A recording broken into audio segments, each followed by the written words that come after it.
Pria Budi Harja Suhardi dilahirkan di Yogyakarta 31 Agustus 1956. Anak bungsu dari 5 bersaudara ini meniti karir sebagai pilot sejak tahun 1978 untuk maskapai Garuda Indonesia. Karirnya sebagai penerbang kian menanjak. Tahun 1989 hingga 1998, ia menjadi pilot Korean Airlines. Selanjutnya, mulai tahun 1998 hingga 2013, ayah dari 3 orang anak ini dipercaya menjadi pilot Singapore Airlines. Di tahun 2013, Budi bergabung dalam Scoot Airlines hingga memutuskan untuk mundur dari kedirgantaraan pada tahun 2015. 40 tahun berkarir sebagai pilot, Budi Suhardi telah menempuh lebih dari 25.000 jam terbang. Kali ini Budi akan berbagi pengalamannya bukan sebagai seorang pilot, melainkan bagaimana ia rela berkorban untuk anak-anak kurang beruntung di Nusa Tenggara Timur.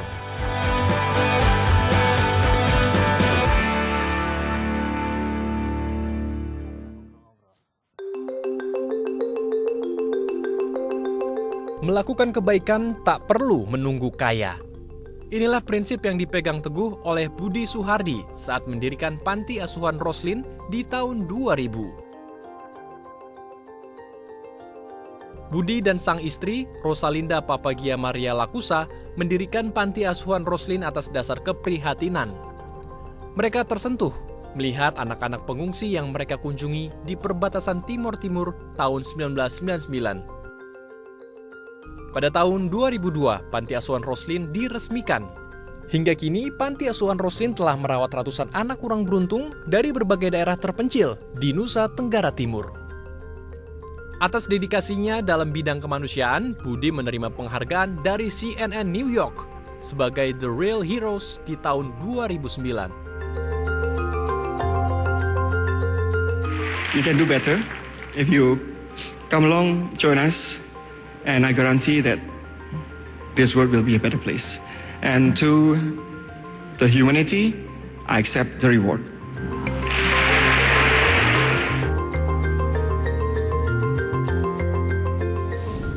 Cap, selamat siang. Selamat siang. Dan yang dilakukan di Panti Asuhan Roslin itu apa? Yang dilakukan ya seperti sebagaimana sebuah keluarga biasa saja. Basically kita kasih shelter, rumah, dan sandang pangan, dan yang paling utama fokus kami adalah pendidikan.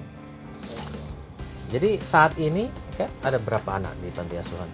Saat ini tinggal sedikit, tinggal sekitar 120-an aja. Dulu 178. Terus kita mencoba mendasarkan Panti Asuhan ini atas self-sufficiency. Jadi kita kerja keras di sawah, di ladang, di kebun, apa saja. Paling tidak kebutuhan dasar kita penuhi. Nah, kalau donation, terima kasih ada donation, tapi itu bonus. Ya, dengan kerja bersama-sama ini, maka kami penghematan banyak. Tidak ada staff banyak, cuman saya, istri saya, anak saya 3, kemudian ada 1 anak yang sudah ikut kita 22 tahun. Terus lainnya tuh anak panti asuhan besar, bantu yang kecil. Jadi dalam hal mengambil decision cepat sekali, tidak ada birokrasi. Dan semua atas dasar bersama. Jadi semua anak itu mengerjakan tugas sesuai dengan kemampuan, capabilities, usia mereka. Ya. Mengelola panti asuhan sudah 17 tahun dan cukup banyak anaknya, kan bukan hanya aspek material ya. Juga ada aspek psikologi dan kemudian leadership-nya. Seberapa banyak Captain ada di sana selama proses tersebut? Saya sudah full time di panti, jadi kalau tidak acara khusus di mana ya saya selalu di panti. Nah, dan di panti kita ajarkan anak-anak tadi kita rotate kerjaannya, dari ngurusin bayi, ngurusin anak, ngurusin kebun, ngurusin masakan, di rotate. Jadi kita harapkan pada saat keluar dari panti asuhan semua bisa. Tapi kalau ngurus bercocok tanam itu mandatory, harus bisa semua. Nah, kalau di awal-awal siapa yang jadi leader? Di awal-awal dari tahun 2002 istri saya udah full time di sana. Oh. Ya, dari kami rumah di Singapura, tapi istri saya lebih banyak di panti asuhan daripada di Singapura. mungkin pulang 3 bulan sekali ke Singapura. Jadi saya dan anak saya sendiri masih kecil-kecil itu di Singapura gitu. Jadi anak sendiri juga more or less karena kondisi ya mandiri anak saya. Jadi kita mencoba lead by example. Karena kita melakukan, jadi anak tinggal copy aja. Jadi kami dipermudah dengan kami mengerjakan apa yang harus dikerjakan, mereka otomatis tanpa disuruh. Mereka ini. Ya akibatnya tidak perlu staff dan jalan terus.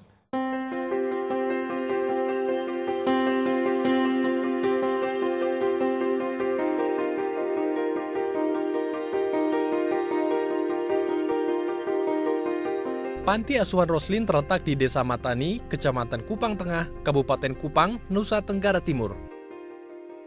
Saat ini 128 anak dari usia 4 bulan hingga 25 tahun menjadikan Roslin sebagai rumah mereka. Anak-anak yang tinggal di Panti Asuhan Roslin berasal dari keluarga miskin yang tinggal di pedalaman NTT. Rata-rata orang tua kandung mereka tak sanggup untuk merawat sang anak atau sang ibu meninggal saat melahirkan. Sebagai seorang bapak, Budi memperlakukan setiap anak asuh sama tanpa perbedaan.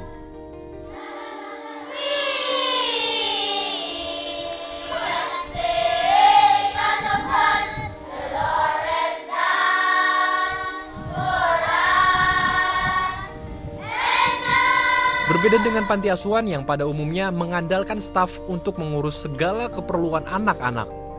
Di Roslin, para anak asuh terbiasa untuk saling menjaga dan memperhatikan satu sama lain. Kebersamaan dan kekeluargaan merupakan nilai yang ditanamkan Budi kepada anak-anak asuhnya di Panti Asuhan Roslin.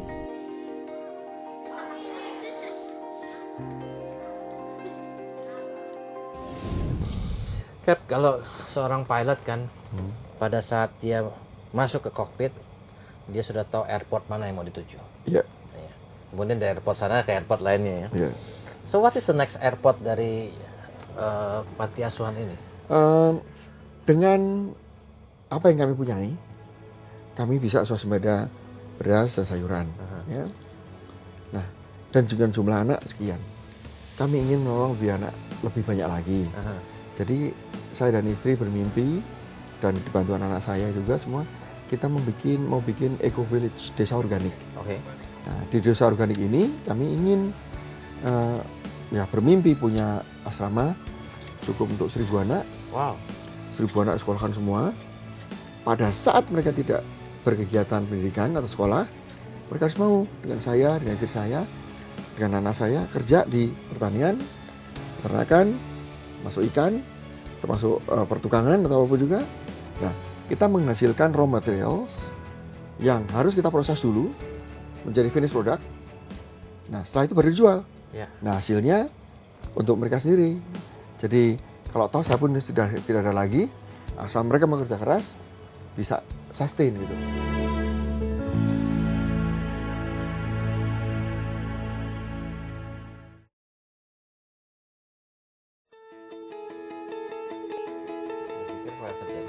Siang, Pak. Selamat siang. Menunya apa Mbak hari ini, Mbak? Di sini ada jamur enoki goreng, Wah. tahu goreng mas, Waduh, luar biasa.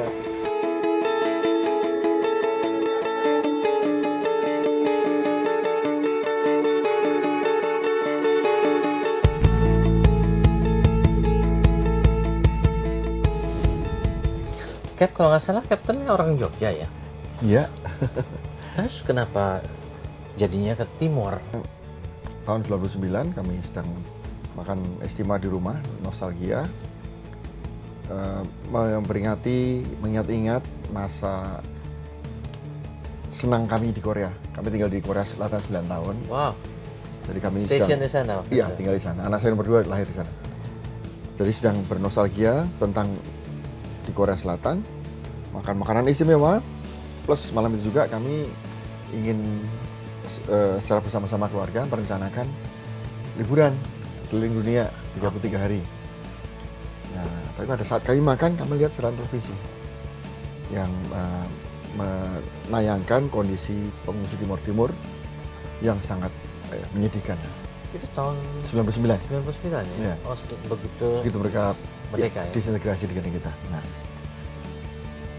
di rumah kami makan istimewa, semua dengan pilihan yang ada di meja kami suka semua. Dengan kemewahan, aman, bersih, luar biasa.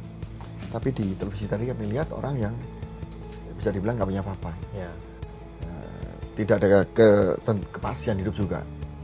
Jadi situ kami merasa sangat bersyukur diberkati dengan kemampuan hidup yang enak, dan ya sudah sewajarnya kita kalau bisa membantu yang lain.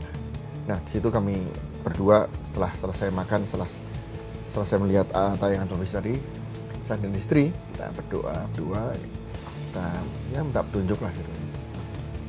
Jam 11 malam yang putuskan bahwa oke, kita setuju, kita akan tunda postpone liburan kita ganti dengan mengunjungi orang-orang yang baru saja kita lihat di televisi tersebut. Jadi ke timur saat itu ya? Timur. Untuk membagikan makanan pada pengungsi ya? Ya apapun yang kita makan, sandang, vitamin, pakaian, pokoknya yang dibutuhkan terutama anak kecil. Dan itu kami lakukan beberapa kali. Nah, setelah beberapa kali melakukan, kita evaluasi lagi. Yang kita lakukan ini bagus nggak sih? Saya dan istri saya bicara, ya, bagus. Kasih makan orang, kasih pakaian, kasih itu bagus. Cuman setelah kita pergi, makanan mungkin 3-4 hari, atau kalau makanan kaleng itu seminggu habis. Ya. Pakaian, orang yang tempat tinggalnya nggak menentu, nggak punya air bersih, 1 bulan atau nggak sampai 1 bulan udah jadi kain pel, kotor.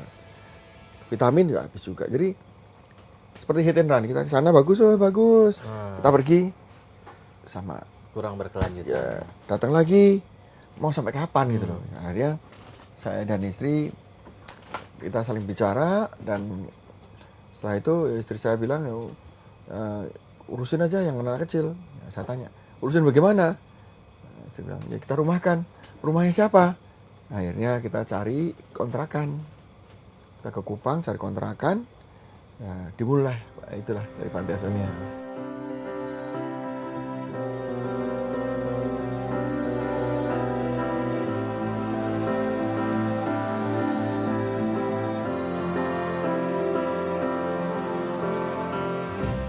Pendidikan merupakan salah satu aspek yang ditekankan Budi kepada anak panti asuhan Roslin.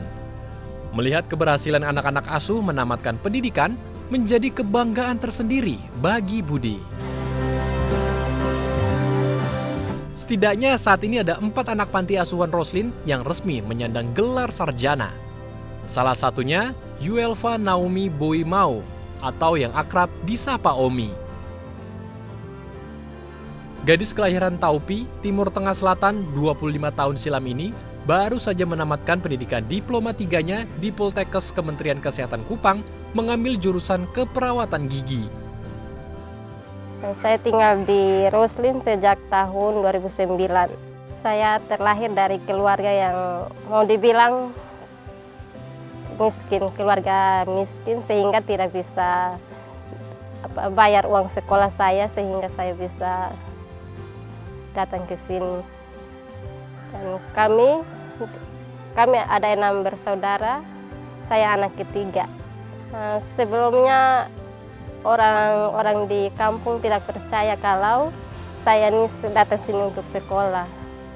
Tapi setelah wisuda dan pulang, mereka semua bangga kalau saya di sini sekolah dan sudah lulus. Yang saya ingin katakan terima kasih banyak pada Mama Peggy dan Bapak Budi yang sudah mau sekolahkan saya dan sudah mau menerima apa adanya dan sudah mau menganggap saya sebagai anaknya sendiri. Terima kasih banyak.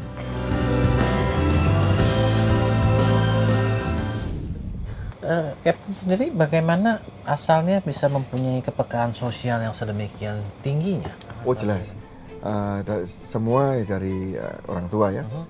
Ya orang tua saya juga menikah terlambat sekali malah karena Karena selama dia kerja hasilnya untuk membantu saudara-saudaranya, ya, sampai terlambat menikah ya saya.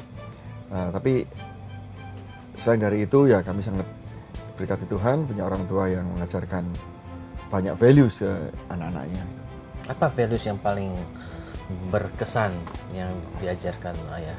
Ya kalau itu gini, if today I'm able to make someone happy, katanya, that will be my day and that will be my way. Kalau hari ini saya bisa membuat orang lebih berbahagia atau senang, saya akan lakukan hal itu, dan itulah hari bahagia saya. Seperti itu. Dan itu yang Pak Budi sekarang ajarkan kepada anak-anak seperti apa? Yang saya ajarkan kepada anak-anak panti asuhan sesuai dengan visi misi untuk panti kami adalah menolong orang-orang yang terlantar, tertindas, dan yatim piatu melalui pendidikan dan kehidupan di dalam sebuah keluarga. Jadi kita berikan kasih sayang mereka, perhatian, kasih sayang, perlindungan. Jadi kami lakukan seperti keluarga biasa saja, hanya jumlah anak lebih banyak aja. Nah, dengan apa yang kami ajarkan, ya kami ingin nantinya mereka akan menjadi orang-orang yang nantinya akan mampu atau dimampukan membantu orang-orang mereka sendiri, membantu desa-desa sendiri gitu. Jadi kita untuk empower mereka gitu untuk menjadi agent of change lah. Cap, seandainya this is the last day of your life, sebelum Anda menutup mata, apa achievement yang menurut Anda yang membuat Anda bisa menutup mata dengan tenang? Kalau anak-anak bisa mandiri, ya, dan kalau anak-anak bisa mandiri, bisa berkarya, halal ya, tidak korupsi. Anak-anak panti maksudnya? Anak kandung dan anak panti. Ya. Langkah senangnya kalau nantinya pengganti saya dan istri itu anak-anak saya kandung sendiri, berkolaborasi, bersaudara, solid dengan anak panti asuhan. Wah, itu sesuatu yang kita tenang pergi dari dunia ini.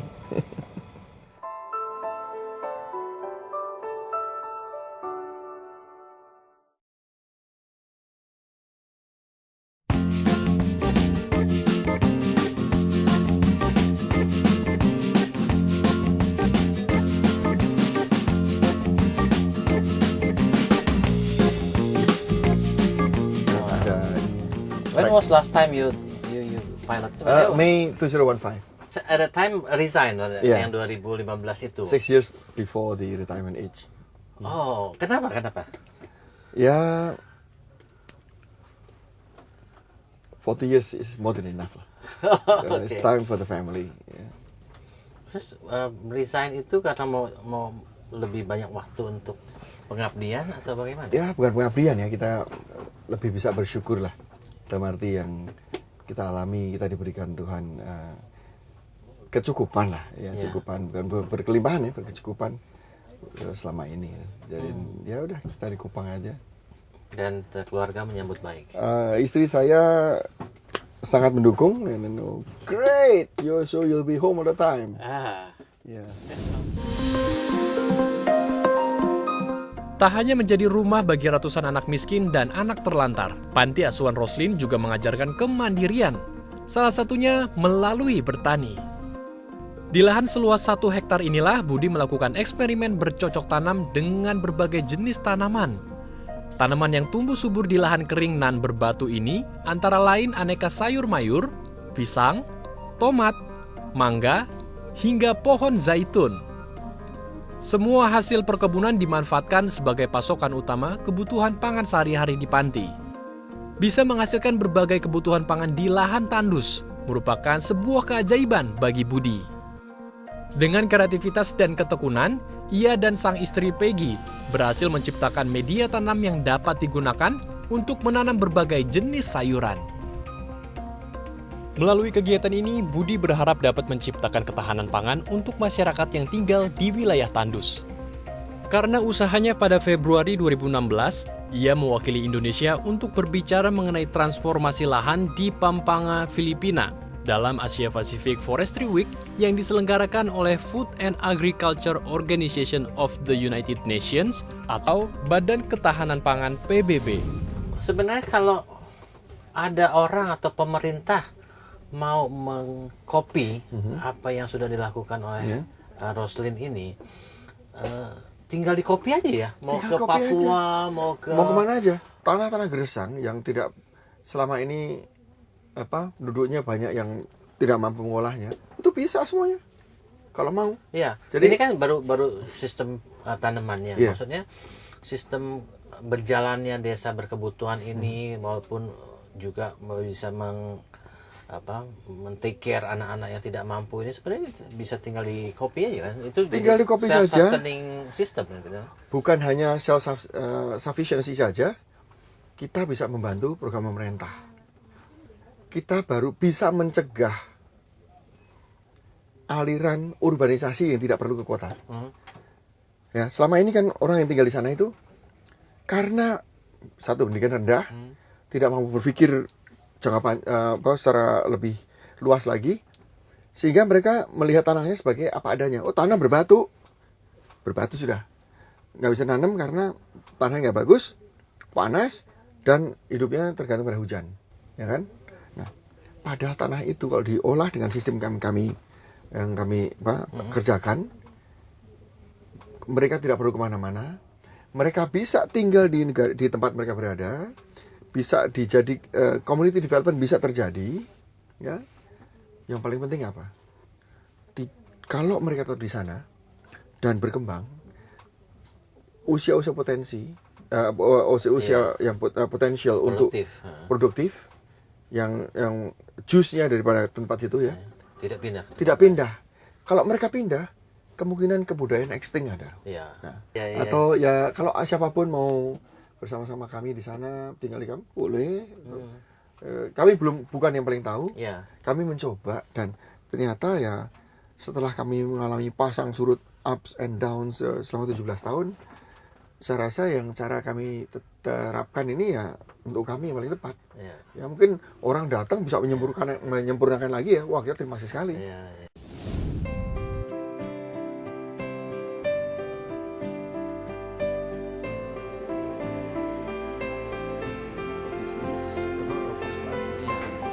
Pemirsa sekalian, seorang pilot seperti Kapten Budi terbiasa bertanggung jawab atas keselamatan ratusan penumpang yang dibawa dari satu airport ke airport lain. Jadi orang-orang yang bisa mempunyai tujuan hidup dan mempunyai karir di masa depan. Kapten Budi sudah mengembangkan satu sistem self-sufficiency sehingga anak-anak ini bukan hanya menjadi objek untuk meminta. Apabila ekosistem ini sudah berjalan dengan baik, maka merubah anak-anak yang tadinya berkebutuhan menjadi memberikan kepada lingkungannya. Saya Dr. Bayu Prawirahi, kita akan jumpa dalam episode berikutnya.